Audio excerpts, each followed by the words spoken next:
பெண் இல்லாத ஊரிலே அடி ஆண் பூ கேட்பதில்லை.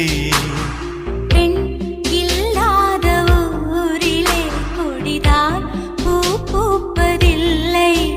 உன் புடவை முந்தானை சாய்ந்ததில் இந்த பூமி பூ பூத்தது. இது கம்பன் பாடாத சிந்தனை, உங்கள் காதோடு யார் சொன்னது? புது வெள்ளை மழை எங்கு பொழிகின்றது. இந்த கொள்ளை நிலா உடல் நனைகின்றது. இங்கு சொல்லாத இடம் கூட குளிர்கின்றது. மனம்